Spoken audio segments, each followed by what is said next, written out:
The story joining us now live from Johannesburg, South Africa, is Emmanuel Matambo. He is a political analyst and professor of political science over at the University of Johannesburg. Good to have you on the show. All right, so the ANC's unshakable power for the past 30 years could be in jeopardy. What does a potential coalition government mean for the country?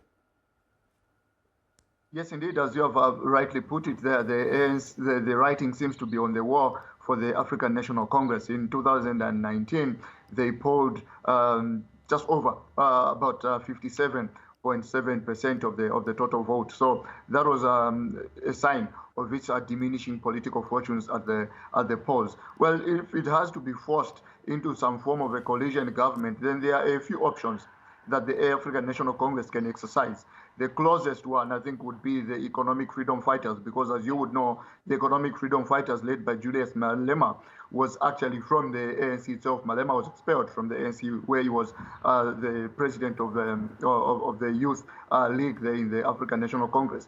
The other political parties that the African National Congress would want to probably mend fences with would be parties such as the Inkatha Freedom Party, which has a stronghold in the crucial province of KwaZulu-Natal, where the former president of the African National Congress, Jacob Zuma, hails from.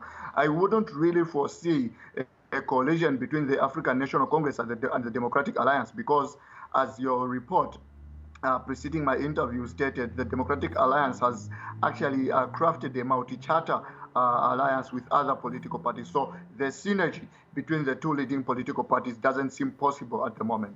Okay, I mean, regardless of what the composition of a potential coalition government might look like, since we're talking about synergies, I'm wondering how easy it is for an incoming government that's made up from different political parties, how easy or how difficult it is going to be for them to tackle very important issues like rampant corruption, rising crime, unemployment, and pretty much an underperforming or an underwhelming economic performance.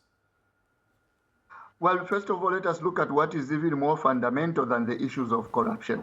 To the African National Congress and to the Economic Freedom Fighters, what is fundamental and at the heart of their politicking has been the issue of land restoration or redistribution. And on that particular crucial issue, the African National Congress and the Economic Freedom Fighters seem to sing from the same hymnal. Why I'm not putting such a high premium on their issues of tackling corruption is that they are essentially people cut from the same cloth, because these are people that once upon a time belonged to the same issue. On the issue of correcting the economic malaise that has seeped onto the fabric of the South African body politic here, the two parties or many parties that will have to concoct a coalition will have to agree on the issues such as the nationalization of the key state drivers of the economy, such as banks. If they could agree on certain issues, then yes, I would see a lot of issues there that could bring some parties together. All right, Emmanuel Matambo, thank you very much for joining us here on the NewsHour. Do appreciate your analysis. Great stuff. Thank you.